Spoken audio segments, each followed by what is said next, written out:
오늘은 계속해서 누가복음 11장 45절로 54절 본문을 읽겠습니다. 한 율법 교사가 예수께 대답하여 이르되 선생님 이렇게 말씀하시니 우리까지 모욕하심이니이다. 이르시되 화 있을진저 또 너희 율법 교사여 자기 어려운 짐을 사람에게 지우고 너희는 한 손가락도 이 짐에 대지 않는도다. 화 있을진저 너희는 선지자들의 무덤을 만드는도다. 그들을 죽인 자도 너희 조상들이로다. 이와 같이 그들은 죽이고 너희는 무덤을 만드니 너희가 너희 조상의 행한 일의 증인이 되어 옳게 여기는도다. 그러므로 하나님의 지혜가 일러주되 내가 선지자와 사도들을 그들에게 보내리니 그 중에서 덜어는 죽이며 또 박해하리라 하였느니라. 창세 이후로 흘린 모든 선지자의 피를 이 세대가 담당하되 곧 아벨의 피로부터 제단과 성전 사이에서 죽임을 당한 사가랴의 피까지 하리라. 내가 너에게 이르노니 과연 이 세대가 담당하리라. 화 있을진저 너희 율법 교사여 너희가 지식의 열쇠를 가져가서 너희도 들어가지 않고 또 들어가고자 하는 자도 막았느니라 하시니라. 거기서 나오실 때에 서기관과 바리새인들이 거세게 달려들어 여러 가지 일을 따져 묻고 그 입에서 나오는 말을 책잡고자 하여 노리고 있더라. 어제 바리새인 초청했을 때 손 안 씻고 음식을 드시는 것을 보고 바리새인들이 율법의 전통 지키지 않았습니다. 그렇죠? 장로들의 유전 지키지 않았습니다. 그렇게 얘기했을 때 바리새인들에 대해서 책망하셨잖아요. 근데 오늘 보니까 그곳에 함께 있었던 한 율법사가 있었다. 그가 항의를 하는 것. 선생님 그렇게 말씀하시면 우리까지 모욕하시는 겁니다. 이렇게. 율법사는 바리새인 중에 속한 사람들이죠. 서기관, 율법사 이런 사람들. 그러니까 자기네들까지 책망을 듣게 되니까 자신들에 대한 인격적인 모욕이라고 분이 여겼던 겁니다. 율법사는 서기관들과 쌍벽을 이루는 서기관들은 이 말씀을 쫙 쓰는 그 사람들은 성경 처음에 무슨 글자, 마지막에 무슨 글자, 한가운데 무슨 글자 뭐 이런 걸 정확하게 아는 사람. 율법사들도 마찬가지예요. 율법의 전문적인 지식을 가진 사람이고 당시 율법을 해석하고 율법을 가르치는 상당한 지식인이죠. 한 율법사가 그렇게 얘기했을 때 예수님은 어떻게 얘기하셨는가? 율법사들을 향하여서 오늘 본문의 말을 읽은 것처럼 화 있을진저 하고 공격하셨죠. 율법은 무거운 인생의 짐입니다. 율법이 인생의 짐이 되는 이유는 사람들이 그 율법을 통하여서 의를 얻으려고 하기 때문에 그렇습니다. 근데 성경은 뭐라고 그러느냐? 그 율법으로는 사람이 의롭게 될 수가 없다. 아무리 힘쓰고 아무리 노력해도 의롭게 될 수 없는 율법을 지키고 있으니까 그것이 그 사람 삶에 얼마나 큰 무거운 짐이 될 수밖에 없죠. 그래서 예수님은 이렇게 보시다가 하나님이 인생들의 그 율법의 짐을 메고 허덕이다가 그 율법에 정죄받아서 멸망되는 그 인생들을 보시고 그들을 구원하시기 위해서 예수 그리스도를 이 땅에 보내신 것입니다. 그리고 주님은 이 땅에 오셔서 뭐라고 그러시죠? 수고하고 무거운 짐진 자들아 다 내게로 오라 내가 너희를 쉬게 하리라. 나는 마음이 온유하고 그렇죠? 그렇게 얘기하시잖아요. 그런데다가 이 사람들은 또 무엇이 부족한지 그 율법에 수백 가지 달하는 자기 나름대로 장로들의 전통을 율법의 혹으로 붙여놓고 그것까지 이스라엘 백성들에게 가르치고 반드시 지켜야 될 것이라고 강요한 것입니다. 그런데 더 중요한 것은 이 같은 짐을 백성들에게만 지고 자기들은 손가락 하나도 정작 짐에 손을 대지 않는다고 주님이 책망하신 것입니다. 남은 가르쳤는데 자신은 배울 줄을 몰랐다. 남에게 하나님 뜻은 가르쳤지만 자신들은 하나님의 뜻을 거역했다. 자신은 하나님 말씀을 따르지 않으면서 남에게만 강요한 그들의 그 외식적인 행동과 그들의 생활을 지적하시고 책망하신 것입니다. 오늘날도 마찬가지입니다. 하나님의 종들이 있습니다. 남을 가르치는 사람이 있습니다. 그런데 먼저 그런 사람들은 자기부터 배워야 합니다. 남에게 순종을 강요하기 전에 자신이 먼저 그 말씀에 대한 열매를 맺어서 본을 보여주어야 합니다. 그렇지 않으면 오늘 본문처럼 주님의 책망을 똑같이 듣게 될 것입니다. 저는 목사로서 그렇죠?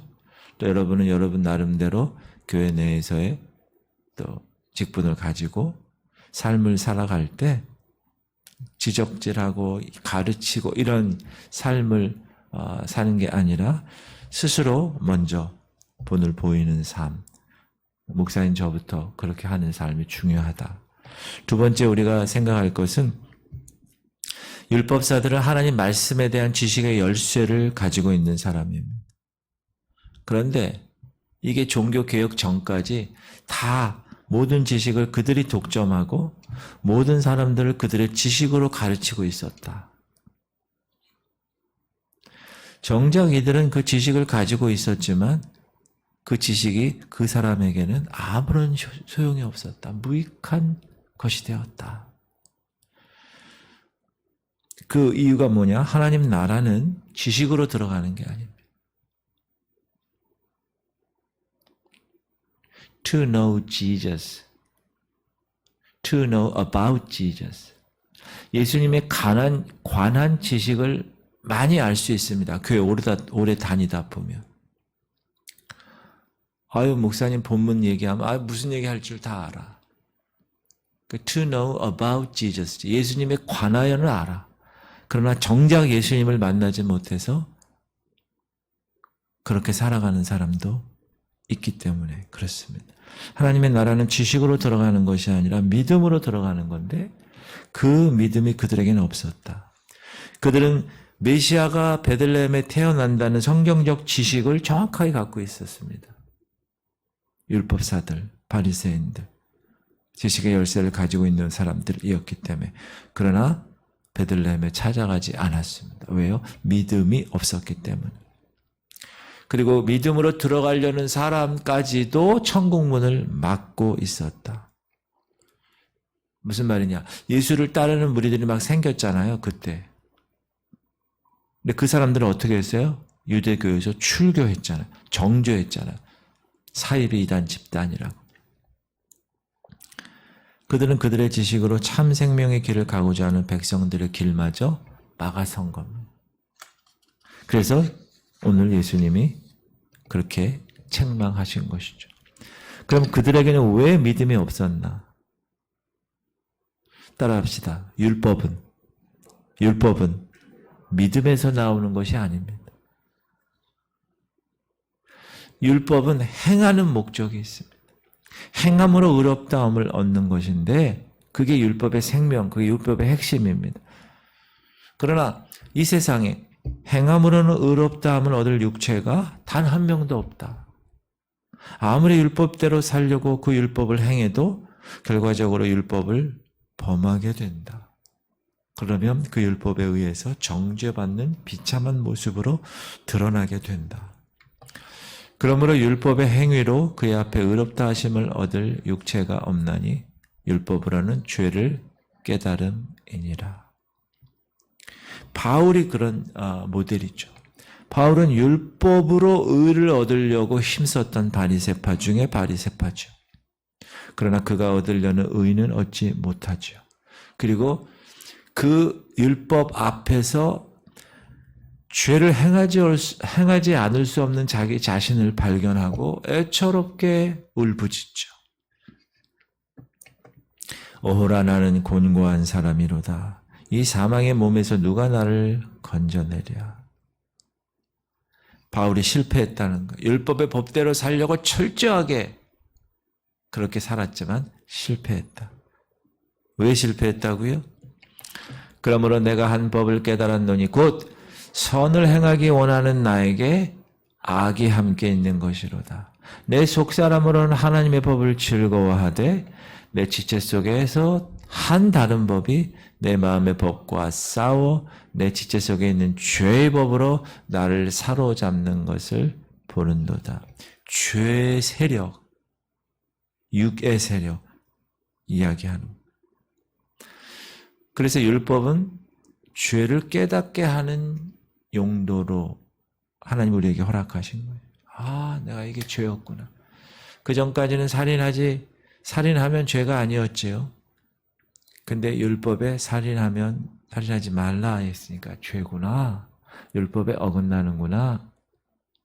그 전까지는 간음하고 자기 멋대로 육체를 그렇게 살았는데, 아, 이게 간음하지 말라고, 이게 죄구나. 그거 안 다음부터는 하지 않는 거죠. 이렇게 엑스레이, 갈비뼈 몇 번이 금이 갔습니다 하고 진단해 주는 것으로만 율법이 있는 것이죠. 이렇게 예수님 말씀하시고 그들의 가장 아픈 곳을 찔렀죠.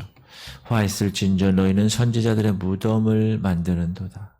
그들을 죽인 자도 너희 조상들이로다.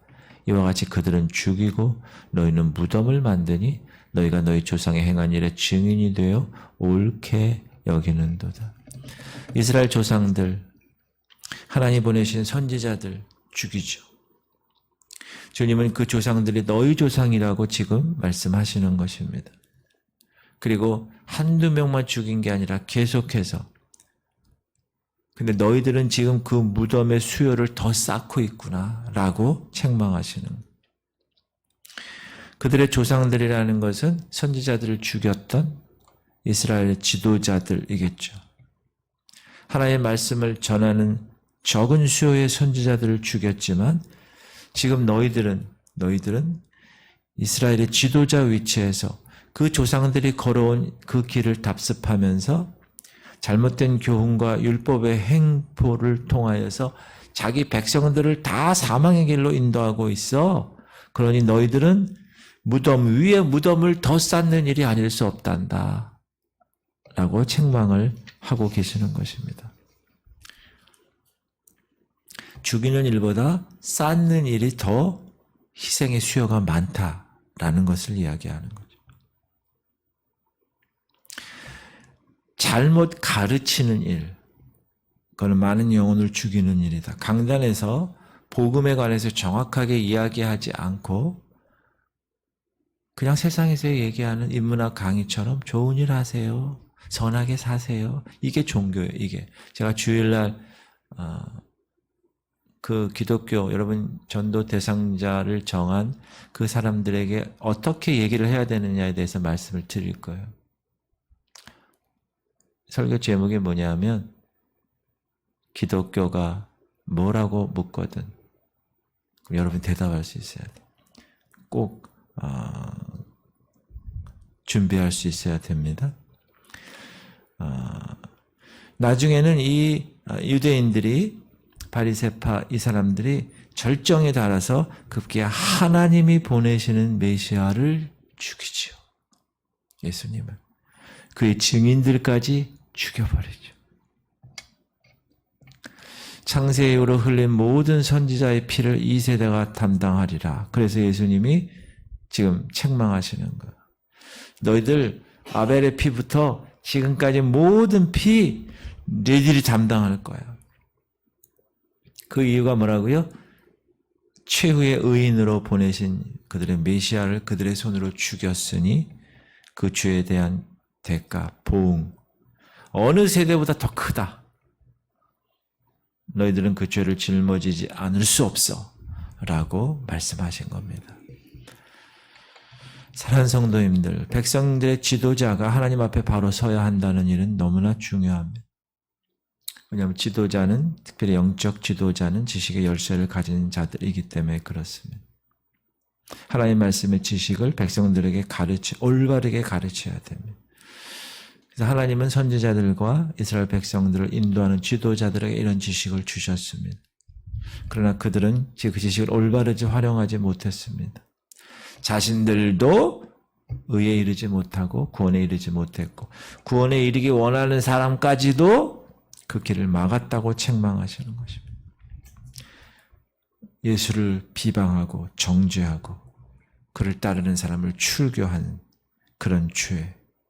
그래서 너희들이 조상의 한 행위보다 더 큰 죄를 짓고 있어. 그래서 창세 이후에 모든 선지자 피해에 대한 책임 너희들이 담당할 거야. 그래서 어떤 역사학자들은 지금 유대인들이 디아스포라 막 흐트러지고 히틀러 때 600만 명이 죽고 이런 일의 대가가 그런 게 아니냐라고 얘기하는 사람들도 있는데, 가르치는 자는 본이 되어야 된다. 제가 이 설교를 준비하면서 저에 대한 말씀으로 받았습니다. 내가 가르치는데 강단에서는 참 말 잘해. 근데 삶은 아니야. 이런 얘기를 들으면 안 된다. 여러분들도 마찬가지. 교회에서 직분자로 하나님의 거룩한 일을 감당할 터인데 거기에 걸맞는 삶의 열매가 나타나야 된다. 오늘 주님의 그 말씀의 음성을 여러분 마음 깊이 듣고 오늘도 본이 되게 하시옵소서. 살아가는 여러분 되시기를 주님의 이름으로 축복합니다.